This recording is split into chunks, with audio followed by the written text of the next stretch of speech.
دیکھیے الرحمن الرحیم رب العالمین کا ارشاد ہے کہ وَلِلَّهِ الْأَسْمَاءُ الْحُسْنَى فَادْعُوا بِهَا، یعنی اللہ تعالیٰ کے بہت پاکیزہ نام ہیں۔ اللہ کیا فرماتے ہیں؟ اللہ تعالیٰ کے بہت پاکیزہ نام ہیں اور ان ناموں کے ساتھ اپنے مولا کو پکارا، فَادْعُوا بِهَا، کہ ان ناموں کے ساتھ اللہ کو پکارا کرو، ہے نا۔ پھر دوسری آیت میں یہ بھی فرمایا، اللہ رب العزت نے ارشاد فرمایا کہ ادعونی استجب لکم، یعنی لوگوں پکارو میں سنوں گا، مجھ سے مانگو میں دوں گا، سمجھ رہے ہیں؟ تو اللہ رب العزت کے 99 نام ہیں، کتنے؟ 99، 100 میں ایک کم۔ اور اللہ جو ہے، اللہ کا جو نام اللہ ہے، یہ نام اللہ کا خود کا ذاتی نام ہے، سمجھ رہے؟ اللہ کا ذاتی نام ہے، اور باقی سارے نام اللہ کی صفاتی نام ہے، اس میں صفات ہے۔ جیسے کسی ایک بچے کا نام ہوتا ہے پراپر کہ اس کا نام ہے، جو اس کی پیپر وغیرہ میں لکھا ہوتا ہے نا، ڈاکیومنٹس میں، لیکن اس بچے کو اس کے گھر والے محبت سے چندا، سورج، گڈو پکارتے ہیں نا۔ کوئی ڈاکٹر ہے، کوئی انجینئر ہے، تو اسی طرح سے اللہ کا نام اللہ، یہ اللہ کا ذاتی نام ہے۔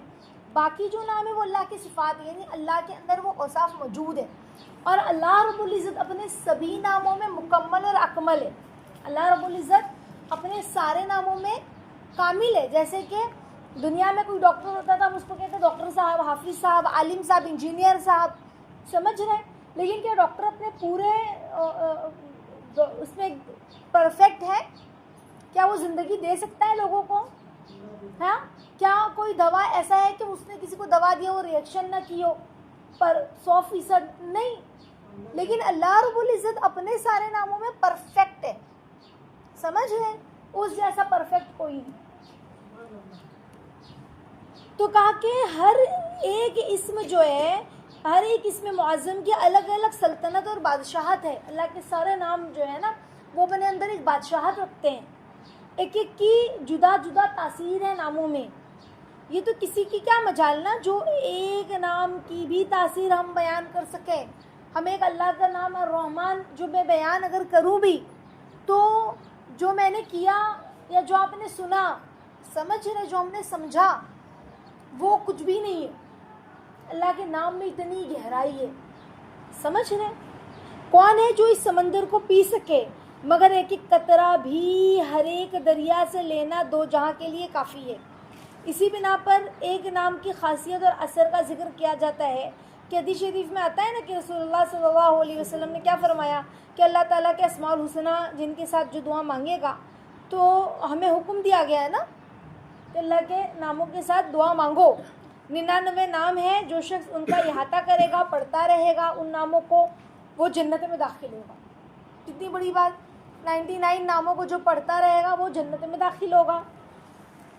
اور اللہ رب العزت کے ایک ایک اسم میں جو مٹھاس ہے نا، جو حلاوت ہے، جو روحانیت ہے اللہ کے ناموں میں، اس کا احساس تو ایک سچے مومن کے دل کو ہی ہو سکتا ہے، جب اللہ کو پیار سے پکارے گا وہ، سمجھ رہے؟ کائنات کا ذرہ ذرہ اللہ تعالیٰ کی صفات اور اسماء کا مظہر ہے۔ ہر چیز کو دیکھے ہمیں اللہ کا جو ہے نا نور نظر آتا ہے، اور انسان اپنی تمام ضروریات میں اللہ تعالیٰ اور اس کے نام کا تو محتاج ہے نا۔ ہم کس کے محتاج ہیں؟ بہت بڑا بادشاہ ہے، اگر دنیا کا محل ہے، غلام خادم سب ہے، لیکن وہ بھی محتاج ہے، وہ بھی محتاج ہے، سمجھ رہے؟ کہ کوئی اس کو کیا کہتے ہیں اس کا کام کر دے، خود محتاج ہے نا۔ ہر انسان محتاج ہے۔ اگر بڑے سے بڑے بادشاہ کا پیر ٹوٹ جائے تو وہ پیر بنا سکتا ہے اپنا؟ نہیں بنا سکتا۔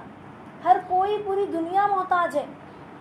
ایک بادشاہ اپنی سانس روک سکتا ہے؟ روک سکنے سے مراد بچا سکتا ہے اگر اللہ اس کی سانس لے لے تو؟ نہیں بچا سکتا۔ ہر کوئی محتاج ہے۔ دیکھو، اللہ کی معرفت کو حاصل کرنے کا ذریعہ یہ نام ہے، اللہ کے 99 نام۔ جتنا دل سے پڑھو گے نا اللہ کے نام، 99 نام، اتنا اللہ کی معرفت، اللہ کی پہچان اللہ دیں گے۔ اسماء الحسنہ بھی ہے نا، جن میں بلا شبہ ہر ایک معرفت الہی کا دروازہ ہے یہ اسماء الحسنی. ہم ناموں کو پڑھتے جائیں, اللہ کی ذات, اس کی صفات میں تدبر اور تفکر کرتے جائیں. جتنا انسان اللہ کے ناموں کو پہچانے گا نا, قرآن و حدیث نبوی ہے نا, صلاۃ و تحیہ سے معرفت حاصل کرے گا, اتنا ہی اللہ تعالیٰ کی ذات پر اس کا یقین پختہ ہوگا, مضبوط ہوگا. جتنا وہ قرآن کو, حدیث کو جتنا وہ گہرائی سے پڑھے گا, سمجھے گا, اللہ کے ناموں کو پڑھے گا, جانے گا, سمجھے گا, اتنا ایمان بڑھتا جائے گا. جب انسان ان ناموں کے معنی اور مفہوم میں غور کرے گا نا کہ اللہ کیسا رحمان ہے, اللہ کیسا غفار ہے, اللہ کیسا خالق ہے, ہم غور کریں کہ اللہ کیسے خالق ہے, تو جب بندہ غور کرے گا کہ اللہ کیسے خالق ہے, کیسے اس نے بنایا, ہم اپنی آنکھوں کو ہی دیکھ لیں, ہم اپنے آئینے میں اپنی آنکھوں کو ہی دیکھ لیں. ان آنکھوں کا بنانے والا اللہ کوئی دنیا والا بنا سکتا ہے ایسی آنکھیں, اس کے اندر ایسے اینٹینا اور اس کے اندر ایسی روشنی, ملین بلین بلب اللہ نے لگائے, دور دور تک کا ہمیں نظر آ رہا ہے. کلرفل چیزیں اللہ نے ہمیں دکھائی, وہ ہمیں نظر آ رہی ہے. سمجھ رہے ہیں؟ یعنی اگر بندہ سوچے کہ اللہ آپ نے کیسے بنایا, ایک آنکھ کو کیسے ایک گہرائی میں رکھا اور پھر اس کو سجایا, پھر پلکیں لگائی. اگر اللہ پیٹ پر دیتے تو کیا کرتے, پہلے پیٹ کی طرف اپنا ہاتھ لے جاتے, کوئی بھی چیز کھانا ہوتا تو آنکھوں کو دکھاتے, پھر منہ تک لے جاتے. اللہ نے کتنا کہتے ہیں ترتیب کے ساتھ انسان کو بنایا ہے, کتنا پیارا بنایا ہے. ہم غور اور فکر تو کریں اللہ کی قدرت میں. ان ناخن کو ہی دیکھ لیں, اس کے اندر خون ہے, کاٹتے تو خون نکلتا ہے, لیکن یہ کیسے جڑا ہوا ہے ہماری چمڑی سے. جیسے ہم کاٹتے ہیں ایک ہفتے بعد پھر بڑا ہو جاتا ہے. کہاں سے نکل رہا ہے, انگلی کاٹ کے دیکھیں اندر ناخن ہے نہیں ہے, لیکن یہ ناخن کیسے بڑا ہو رہا ہے. نہیں تو بندہ غور کرے, غور کرے. ہم اپنا ہاتھ کاٹے اندر سے پانی نکلے گا, اپنا سر کاٹے خون نکلے گا, سر کاٹے خون نکلے گا, لیکن یہ آنکھ میں سے پانی جیسا آنسو کیسے آتا ہے. سمجھ رہے؟ یعنی جب بندہ تدبر اور تفکر کرے گا نا تو انسان کی عقلیں اڑ جاتی ہے. اللہ کی وحدانیت میں, اس کی صفات میں جب وہ گہرائی, جب وہ غور و فکر کرتا ہے, جو صفات, تو اسی لیے کہا نا کہ جب انسان ان ناموں کے معنی مفہوم میں غور کرے گا کہ اللہ کیسے ہیں, ان میں جو صفات ہے اس کے تعلق سے نسبت پیدا کرے, تو بے شک انسان دونوں جہاں میں کامیاب ہو جائے گا جب تدبر اور تفکر کرے گا. اسی طرح جس کو اللہ کا جو نام ہے اسماء الحسنی کی معرفت حاصل ہو گئی نا, سمجھ رہے, تو اس کی پریشانیاں اور بے چینیاں اس کو ستا نہیں سکتی. تو ہم اللہ سے, اسی لیے میں ہمیشہ جب آپ لوگوں کو اسماء الحسنی پڑھاتی ہوں تو نہیں کہتی کہ اللہ سے اس نام کی گہرائی مانگے, اس نام کا نور مانگے, اس نام کا راز عافیت کے ساتھ مانگے. ہم اللہ سے کہیں ہر نام کو پڑھتے ہوئے کہ اللہ اس کے اندر کیا گہرائی ہے, آپ کیسے رحمان ہیں. یہ تو ہماری چھوٹی سی عقل نے پڑھا سمجھا, لیکن اللہ آپ خود جانتے آپ کیسے رحمان ہیں. ہم نہیں سمجھ سکتے آپ کیسے رحمان ہیں. اللہ آپ ہم پر عافیت کے ساتھ اس نام کی گہرائی کو فاش کر دیجئے, اس نام کو سمجھا دیجئے, اس نام کا نور عطا فرمائیے. پھر اللہ ہمیں بتائیں گے وہ کیسا رحمان ہے, وہ کیسا رحیم ہے, وہ کیسا ملک بادشاہ ہے. سمجھ رہے ہیں؟ اللہ کے 99 ناموں میں ہم تدبر کریں. غور و فکر کرنے کے لیے تو بہت ساری چیزیں ہیں, لیکن ہم دنیا میں غور کرتے ہیں. اکیلے بیٹھے تو کیا کر سوچتے ہیں, دنیا سوچتے ہیں, یہ لاؤں گی, وہ بناؤں گی, یہ کھاؤں گی, وہ پیوں گی, اس طرح کروں گی, اس طرح کروں گی, ہے نا. حالانکہ ہم اگر اللہ کی قدرت پر, اس کے ناموں پر, اس کی صفات میں, قرآن میں, حدیث میں تدبر اور تفکر کریں تو کیا کچھ حاصل ہو جائے. اللہ کی معرفت حاصل ہو جائے, اللہ کی پہچان حاصل ہو جائے. دیکھو جو تدبر اور تفکر کرتا ہے نا, اللہ اس پر راز بھی فاش کرتا ہے. جو سوچے ہی نہ اللہ کے بارے میں, جو جاننے کی کوشش ہی نہ کرے اپنے رب کو, تو رب تھوڑی نا اس کو اپنی معرفت دیں گے. اللہ کیا فرماتے ہیں, تم مجھ پر میری طرف متوجہ ہوگے تو میں تمہاری طرف متوجہ ہوں گا. تم ایک بالش لاؤ گے تو میں ایک ہاتھ آؤں گا. تو جب ہم اللہ کی تلاش میں نکلیں گے مطلب جنگلات میں نہیں, یعنی اپنے وقت کو نکالیں گے, تدبر اور تفکر کریں گے, غور و فکر کریں گے, تو اللہ دل پر بات کھولیں گے انشاءاللہ. سمجھ رہے, اللہ کھولیں گے.